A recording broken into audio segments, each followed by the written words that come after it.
para sa pasimula ng ating misa.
Sa inyong lahat, ikalawang linggo ng Adbyento, sisindihan po natin ang kandila.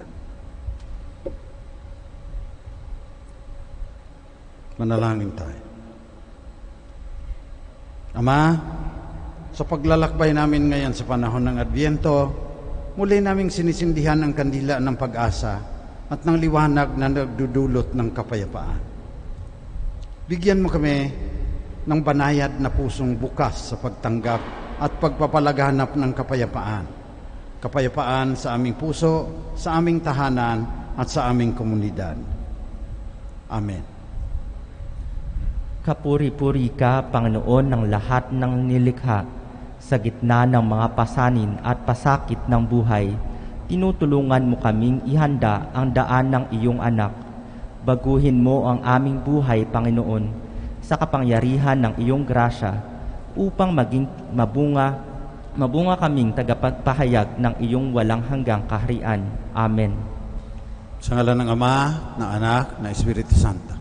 Amen. Ang biyaya ng ating Panginoong Jesucristo, ang pag-ibig ng Diyos Ama at ang liwanag ng Espiritu Santo naway sumainyong lahat.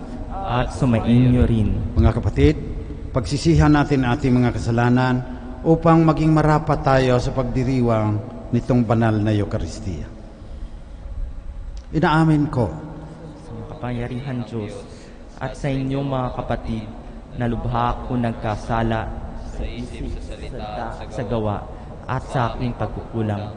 Kaya sinasamo ko sa mahal na Birheng Maria, sa lahat ng mga anghel at mga banal, sa inyong mga kapatid at ipanalangin sa Panginoong ating Diyos.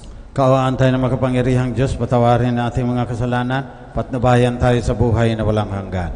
Amen. Panginoon, kaawaan mo kami. Panginoon, kaawaan mo kami. Kristo, kaawaan mo kami.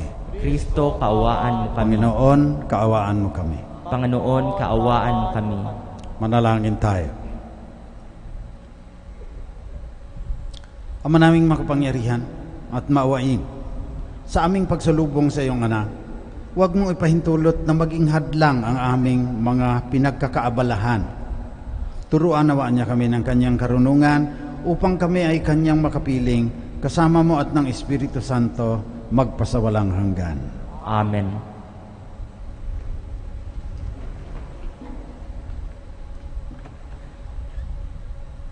Pagbasa mula sa aklat ni Propeta Isaías.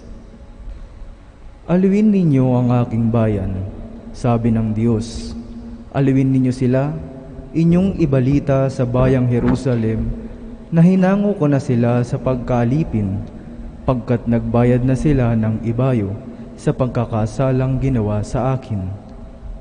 May tinig na sumisigaw, ipaghanda ang Panginoon ng daan sa ilang, isang patag at matuwid na lansangan para sa ating Diyos. Tambaka ng mga lambak, patagi ng mga burol at bundok, at pantayin ng mga bulubundukin daan. Mahahayag ang kaningningan ng Panginoon at makikita ng lahat. Siya mismo ang nagsabi nito. At ikaw, O Jerusalem, mabuting balita ay iyong ihayag. Ikaw, Sion, umakyat ka sa tuktok ng bundok, ikaw ay sumigaw, huwag kang masisindak, sabihin sa Huda. Narito ang iyong Diyos, dumarating ang Panginoong makapangyarihan, taglay ang gantimpala sa mga hinirang. At tulad ng isang pastol, yaong kawan niya ay kakalingain sa sariling bisig, yaong mga tupay kanyang titipunin sa kanyang kandungan, at pagyayamanin at pagpapatnubayan ang tupang may supling. Ang salita ng Diyos. Salamat sa Diyos.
Aking naririnig magmula sa puon ang sinasalita.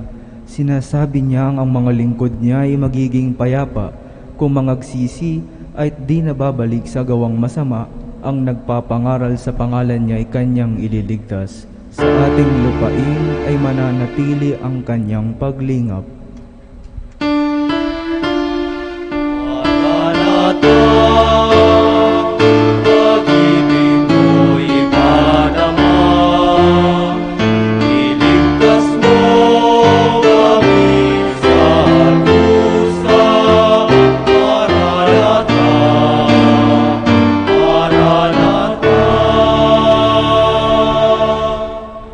Pagtatapatan at pag-iibigay magdadaupalad, ang kapayapaan at katwiray magsasamang ganap. Sa balat ng lupay pawang maghaharing yaong pagtatapat, at ang katarungan na may maghahari mula sa itaas.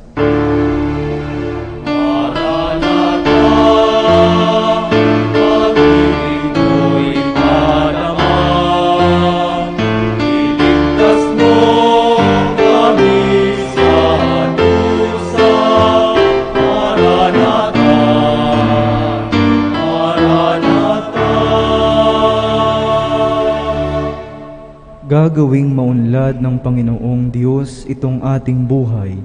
Ang mga halaman sa ating lupai bubungang mainam. Sa harapan niya'y yaong maghahari pawang katarungan.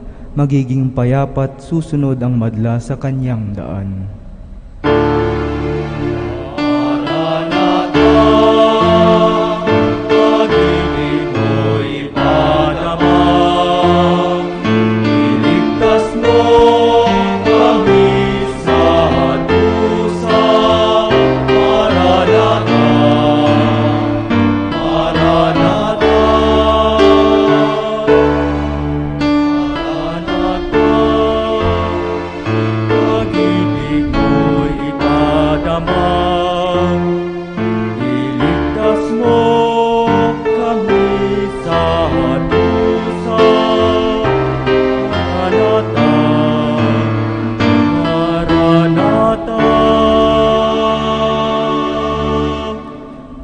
Pagbasa mula sa ikalawang sulat ni Apostol San Pedro.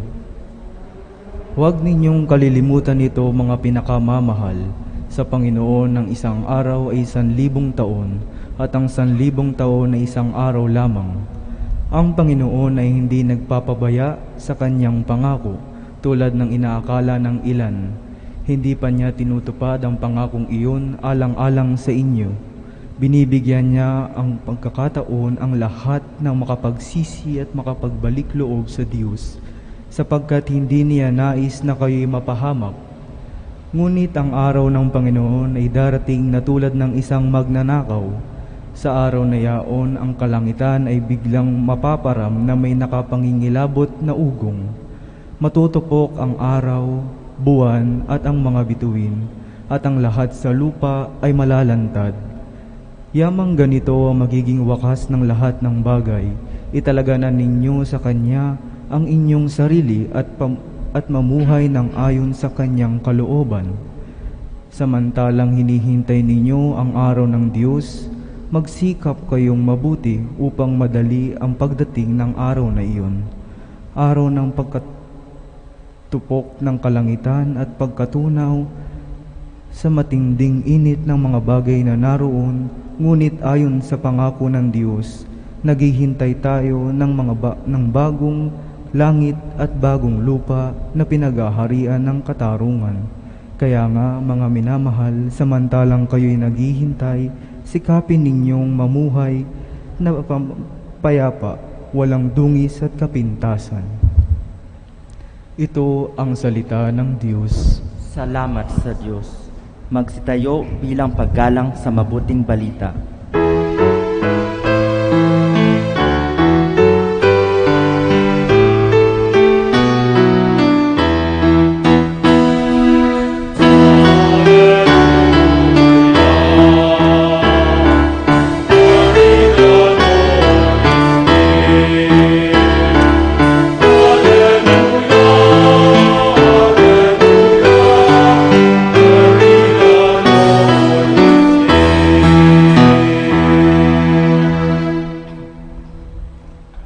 Sumainyo ang Panginoon.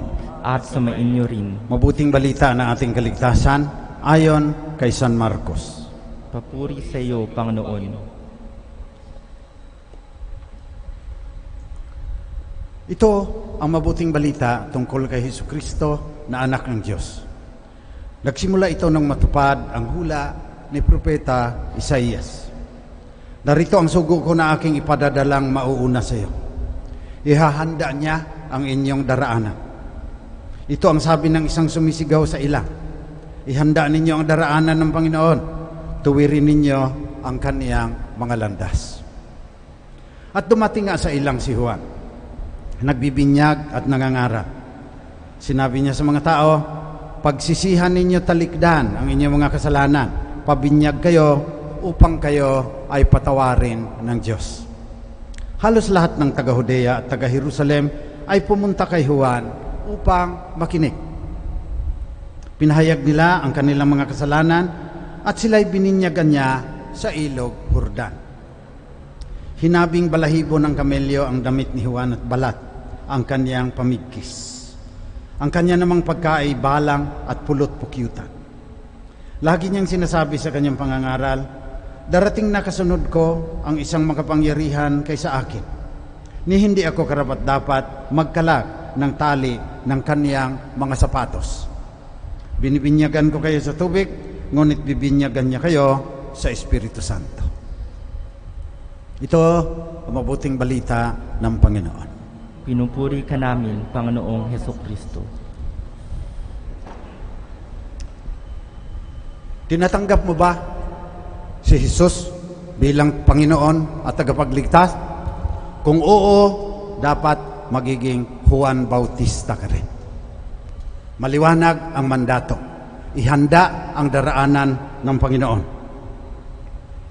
Tuwirin ang kaniyang mga landas. Paano magiging Juan Bautista?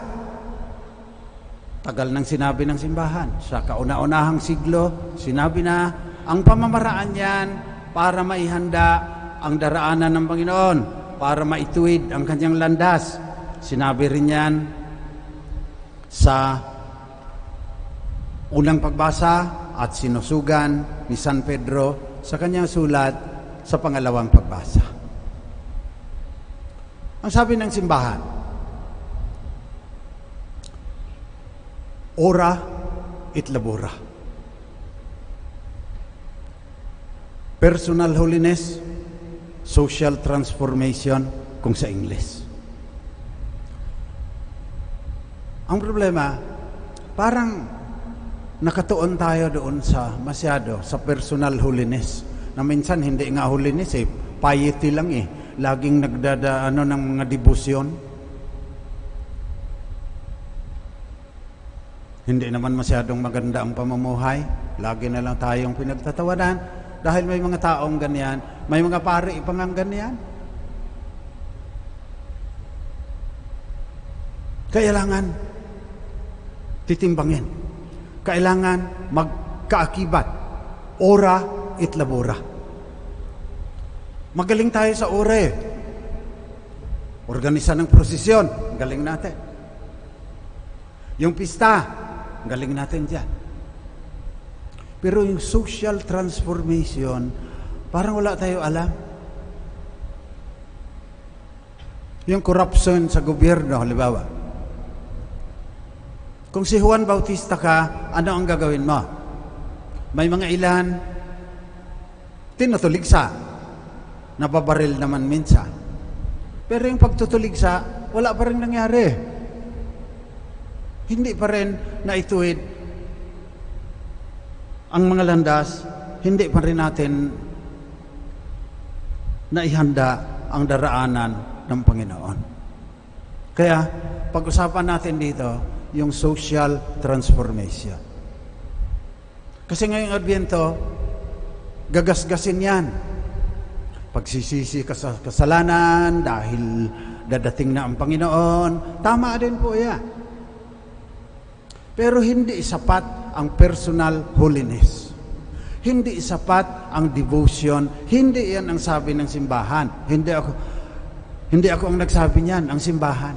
Ang sabi ng simbahan, dalawa. Personal holiness and social transformation. Sa nagdaang mga siglo, 500 taon na tayong Kristiyano, matimbang masyado ang ating pagtingin sa personal holiness. Kulang yan. Faith without good works is dead. Sabi ni St. James. At saka hindi tayo tatanungin, ikaw ba personally holy?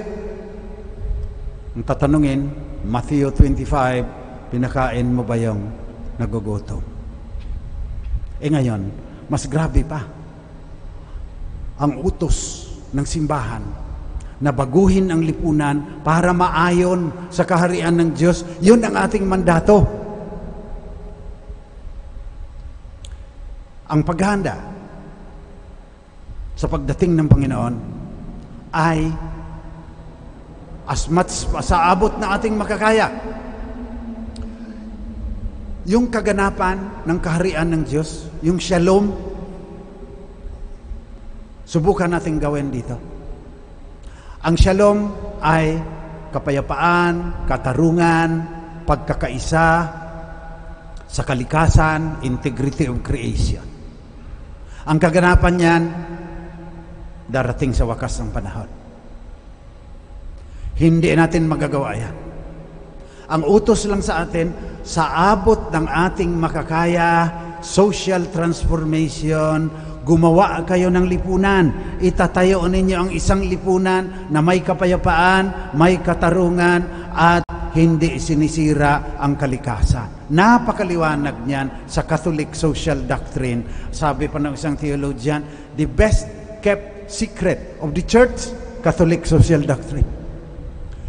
Kaunting-kaunti ilang mga Katoliko na alam kung ano yung formula ng simbahan para sa social transformation, para magkaroon ng kapayapaan, katarungan, at pagtatanggol sa kalikasan. Dito sa daigdig na ito, hindi lang yung Pilipinas. Go into the whole world. Humayo kayo hanggang sa dulo ng mundo. Pamansag ninyo ang magandang balita. Binyagan ninyo sila sa ngalan ng Ama at ng Anak na Espiritu Santo. Kaya sa Adbyento,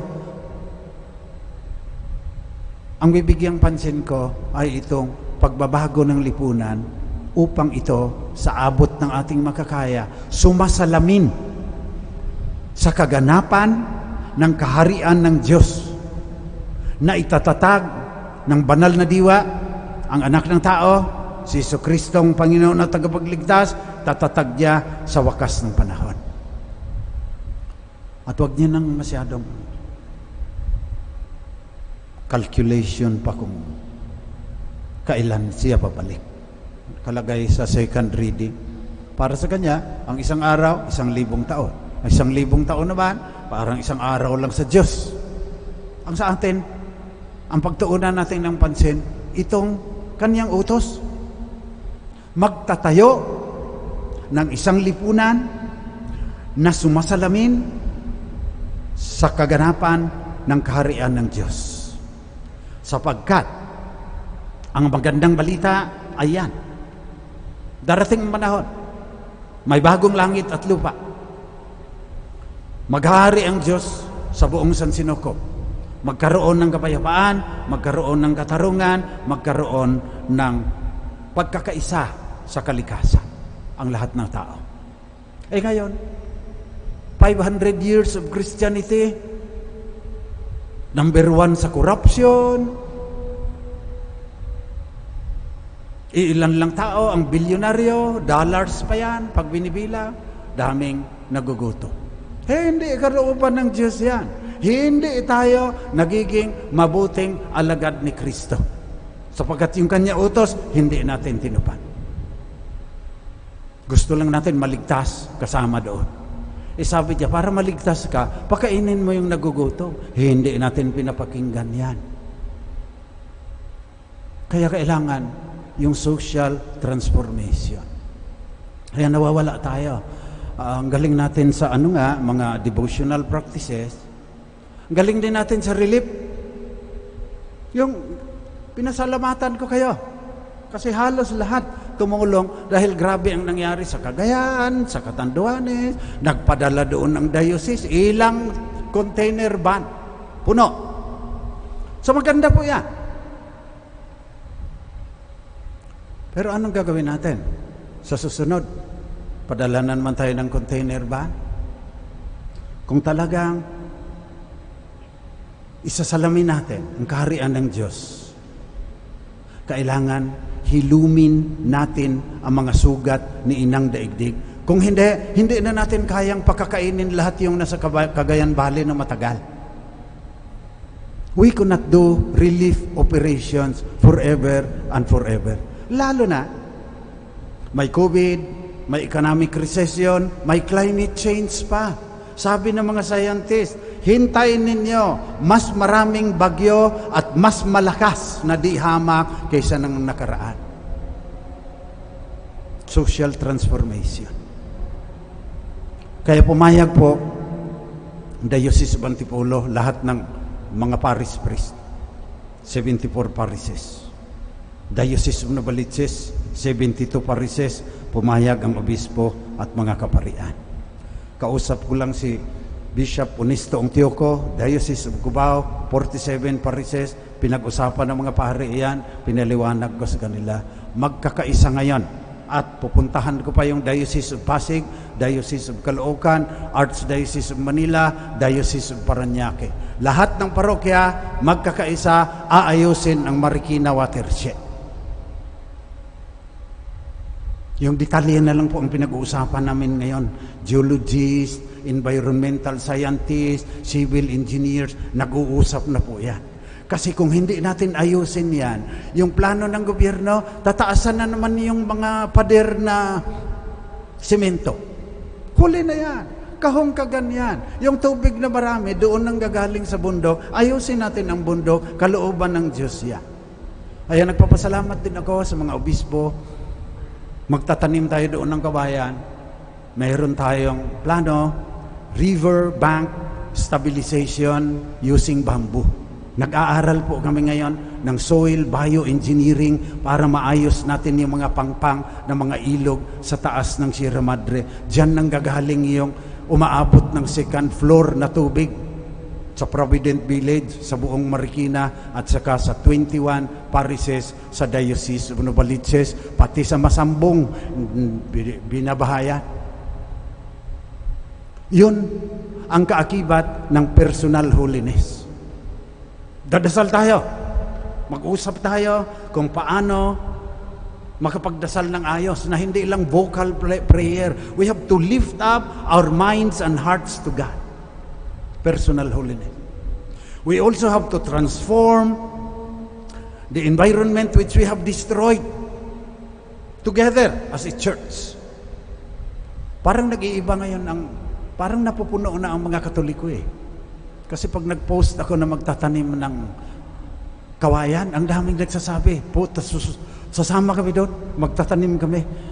Sira na yung tuhod ko, sabi nung isa, magbibigay na lang ako, bumili kayo ng seedling, Father Ben, pagkatapos itatanim ninyo doon. Personal holiness, social transformation, yan ang pamamaraan.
Mga kasalanan sa pagkabuhay na muli na nangamatay na tao at sa buhay na walang hanggan. Amen. Panalangin ng bayan. Mga kapatid, manalangin tayo sa Ama upang matularan natin si Juan Bautista na naghahanda at nagtataguyod ng daan ng Panginoon.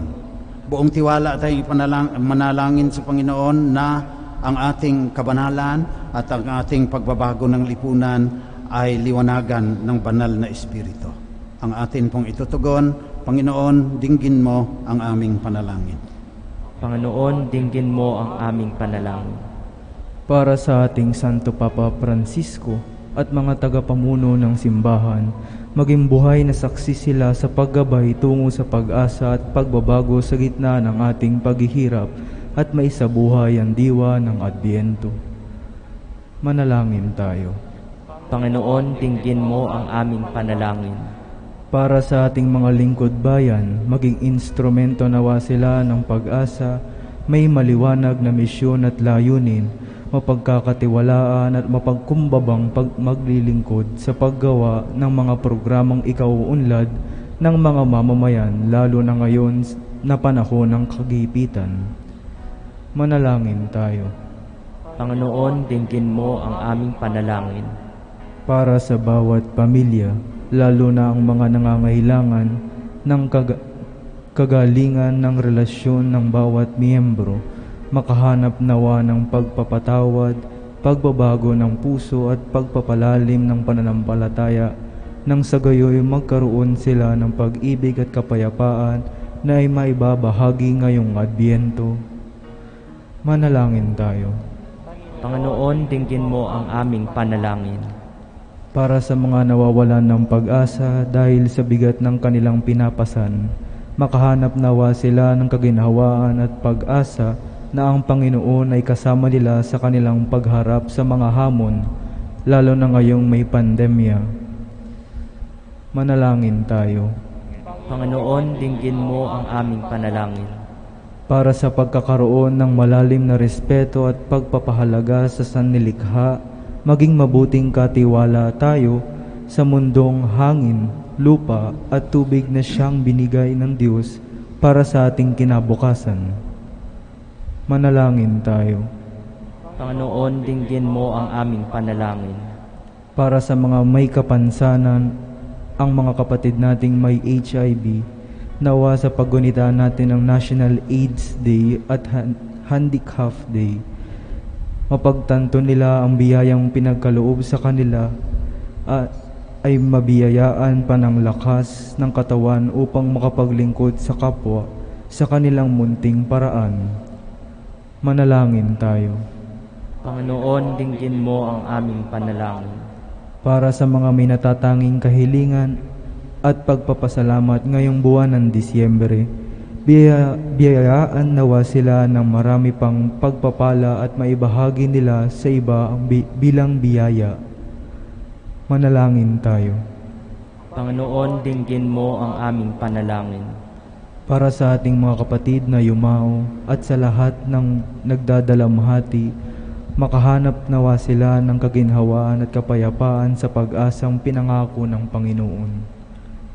Manalangin tayo. Panginoon, dinggin mo ang aming panalangin. Ama, Ikaw ang aming kaligtasan. Patatagin mo kami sa aming paglilingkod sa iyong anak, sa aming kapwa, na siyang naghaharing kasama mo at ng Espiritu Santo, iisang Diyos, magpasawalang hanggan. Amen.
Manalangin kayo mga kapatid upang itong ating pag-aalay ay maging kalugod-lugod sa Diyos sa mga makapangyarihan. Tanggapin nawa ng Panginoon itong pag-aalay sa iyong mga kamay, sa kapurihan niya at karangalan, at sa ating kapakinabangan, at sa buong sambayanan niyang banal. Manaming lumikha, kalugdan mo ang aming mga panalangin at alay. Sa anumang kakulangan ng aming abang nakayanan, naway ang pag-ibig mo ang magbibigay kapupunan sa pamamagitan ni Jesucristo, kasama ng Espiritu Santo, magpasawalang hanggan. Amen. Sumainyo ang Panginoon. At sumainyo rin. Taas sa Diyos ang inyong puso at diwa. Itinaas na namin sa Panginoon. Pasalamatan natin ang Panginoong ating Diyos. Marapat na siya ay pasalamatan. Ama naming makapangyarihan, tunay ngang marapat na ikaw ay aming pasalamatan sa pamamagitan ni Jesucristo na aming Panginoon.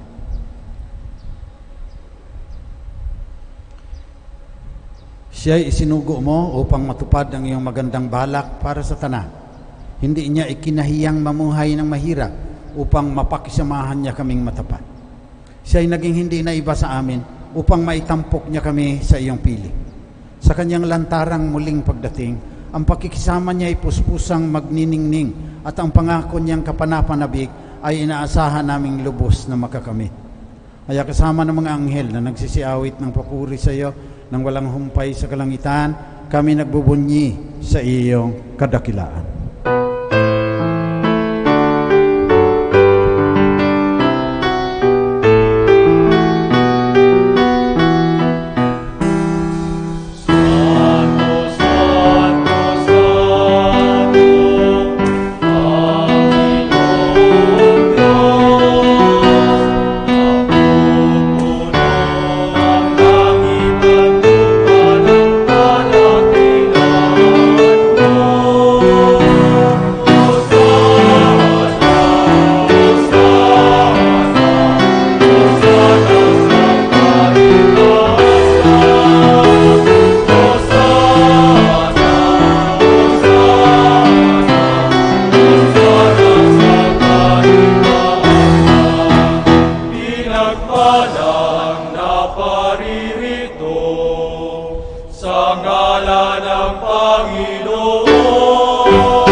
Ikaw nga, Panginoon, ay tunay na banal at sa iyo nagmumula ang lahat ng kabanalan.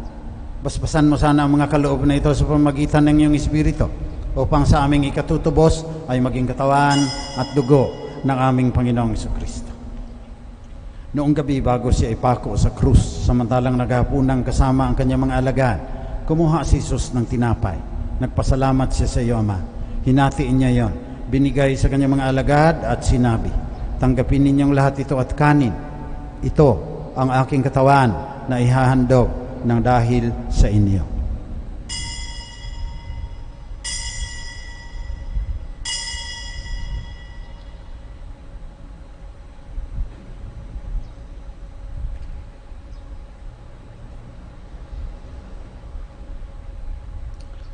Sa ganuning paraan, pagkatapos ng hapunan, kinuha ni Jesus ang kalis.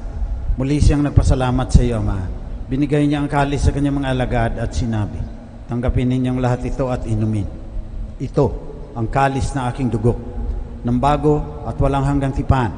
Ang aking dugo na ibubuhos para sa inyo at para sa lahat sa ikapagpapatawad ng mga kasalanan. Gawin ninyo ito, panglagi ninyo akong maalaala."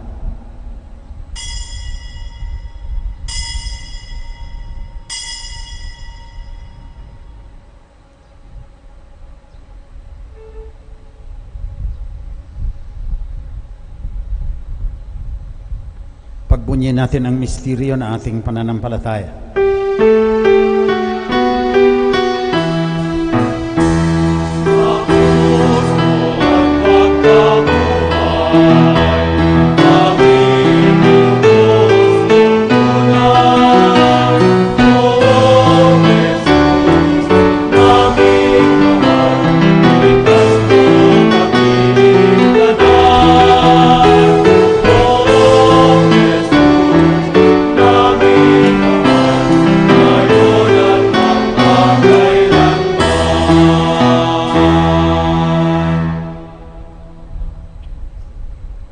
Kaya sa pagunita sa kamatayan at muling pagkabuhay ng iyong anak, nialay namin sa iyo, Ama, ang tinapay na nagdudulot ng buhay at ang kalis na nagkakaloob ng kaligtasan.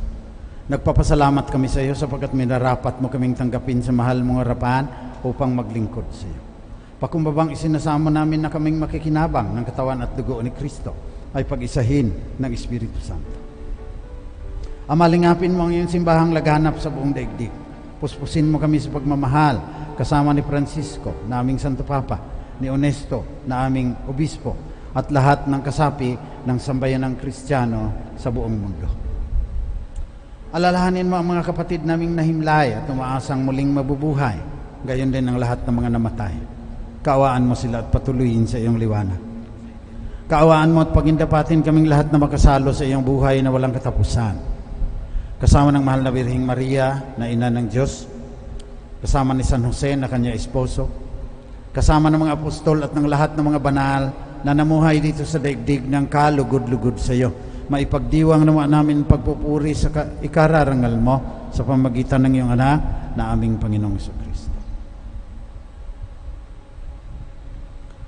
Sa pamamagitan ni Kristo, kasama niya at sa Kanya, ang lahat ng parangal at papuri ay sa iyo, Diyos amang makapangyarihan, kasama ng Espiritu Santo, magpasawalang hanggan.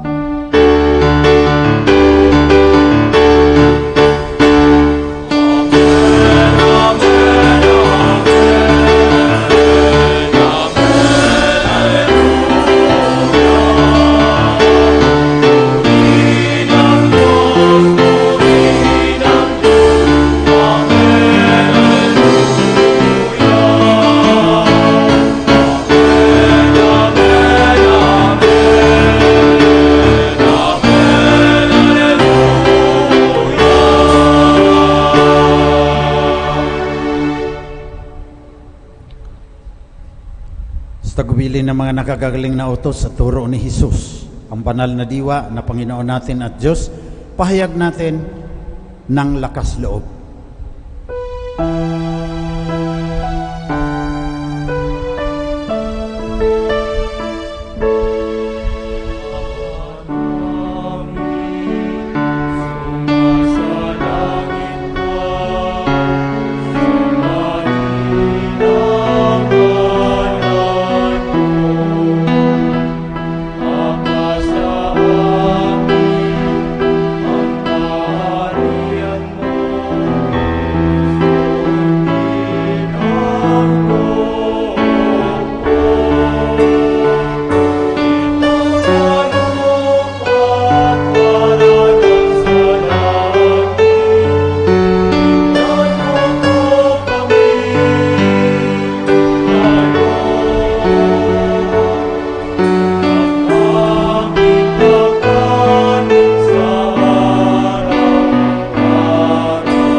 Nihiling namin, Panginoon, na iadya mo kami sa lahat ng masama. Pagkalooban mo kami ng kapayapaan na palagian, upang sa tulong ng iyong awa, lagi kaming maligtas sa kasalanan at malayo sa lahat ng kapahamakan. Samantalang aming pinanabikan ang dakilang araw ng muling pagbabalik ng tagapagligtas naming si Jesucristo. Sapagkat sa iyo ang kaharian at ang kapangyarihan at ang kapurihan magpakailanman. Panginoong Jesucristo, sinabi mo sa iyong mga apostol, kapayapaan ang iniiwan ko sa inyo, ang aking kapayapaan ang binibigay ko sa inyo. Tunghayan mo ang aming pananampalataya, huwag ng aming pagkakasala. Pagkalooban mo kami ng kapayapaan at pagkakaisa ayon sa iyong kalooban, kasama ng Espiritu Santo, magpasawalang hanggan. Amen. Kapayapaan ng Panginoon ay laging sumainyo. At sumainyo rin. Magbigayan kayo ng tanda ng kapayapaan ni Kristo sa isa't isa. Oh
katawan at dugo ng ating Panginoong Jesucristo.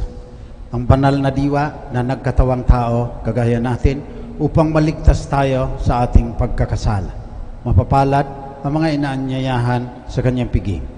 Panginoon, hindi ako karapat-dapat na magpatuloy sa iyo, ngunit sa isang salita mo lamang ay gagaling na ako. Naway ipagsanggalang tayo ng katawan at dugo ni Kristo hanggang sa buhay na walang hanggan.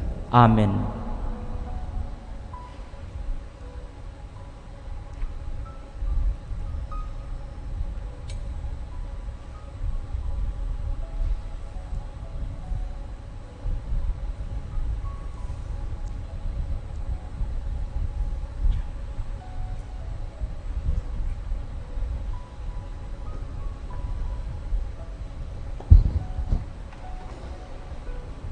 Magsiupo po ang lahat.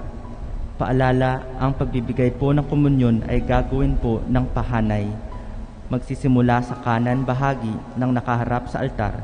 Pakiantay po ang mga ushers upang magabayan.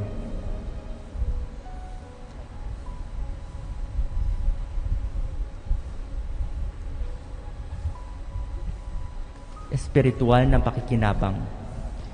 Aking Jesus, nananalig akong ikaw ay nananahan sa pinakabanal na sakramento. Mahal kita ng higit sa lahat ng bagay at nais kong tanggapin ka sa aking kaluluwa. Subalit sa sandaling ito, ikaw ay hindi ko matatanggap sa banal na komunyon. Naway tanggapin kita ng espiritual sa aking pagnanais na ito at pumasok ka sa aking puso. Niyayakap kita ng paraang naririto ka sa akin at pinagkakaisa ko ang aking sarili sa iyo. Huwag mong hayaang ako ay mawalay sa iyo. Amen.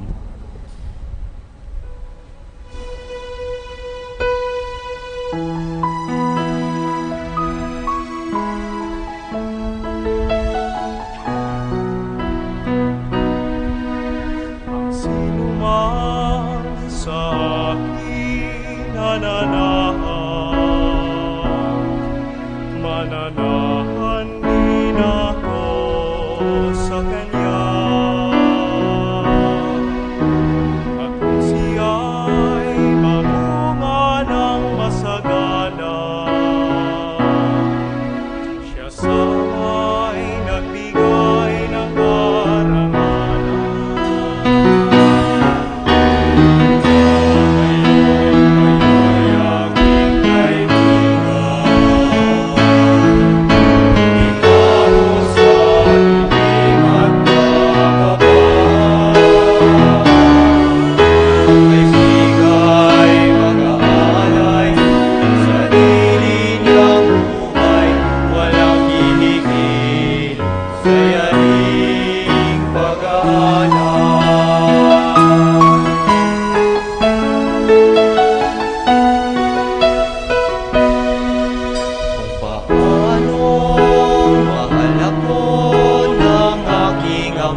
Manalangin tayo.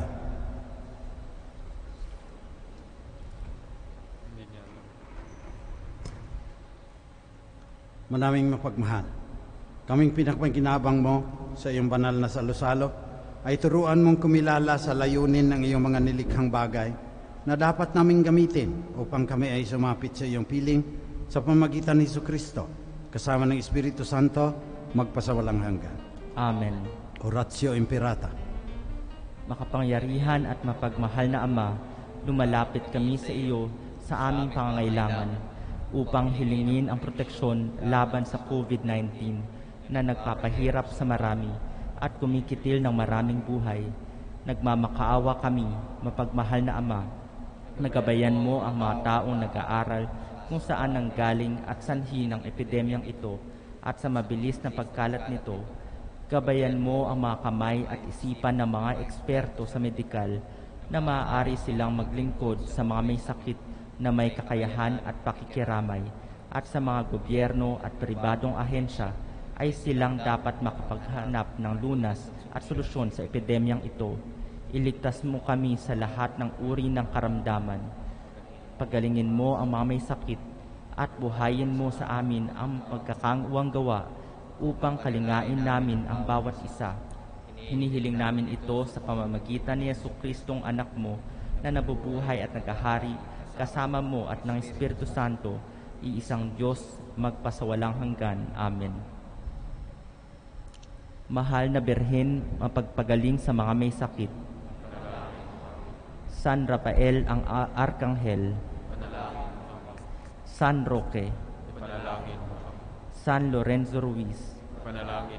San Pedro Calungsod. San Arnold Hansen at Joseph Freinademitz.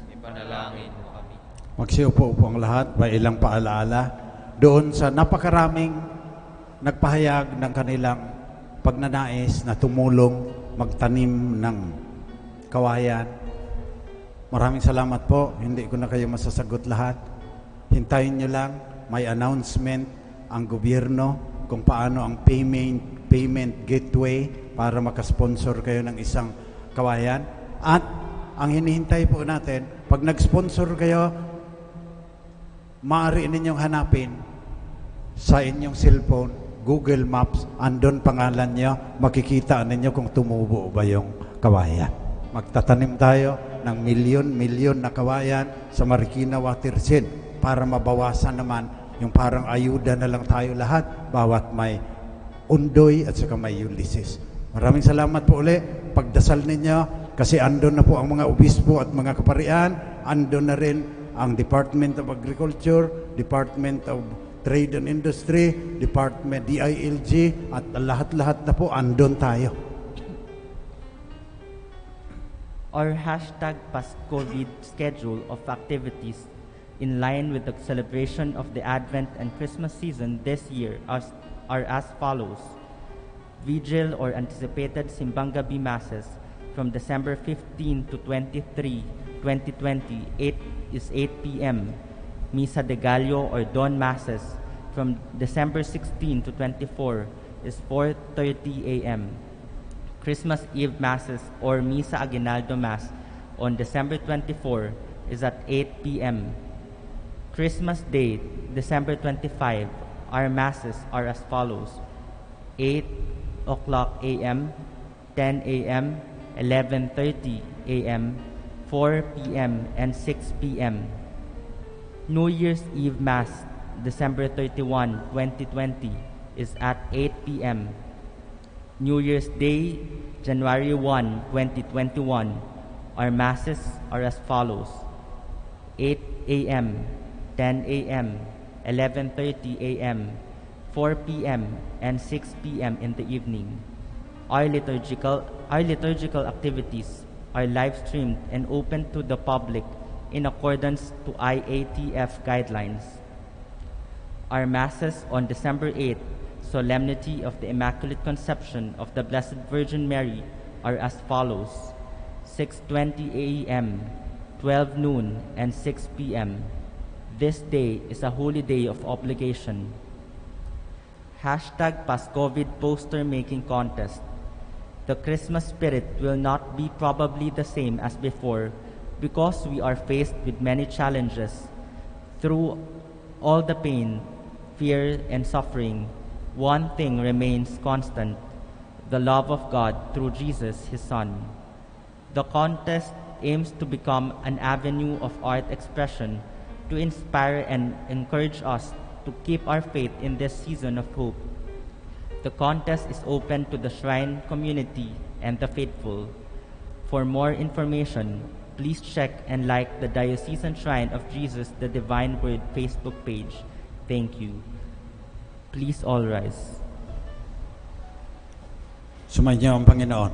At sumainyo rin. Pagpalain kayo ng mapagmahal na Diyos, Ama, Anak, at Espiritu Santo. Amen. Tapos ng banal na misa, humayo kayong taglay ang pag-ibig upang ang Panginoon ay mahalin at paglingkuran. Salamat sa Diyos.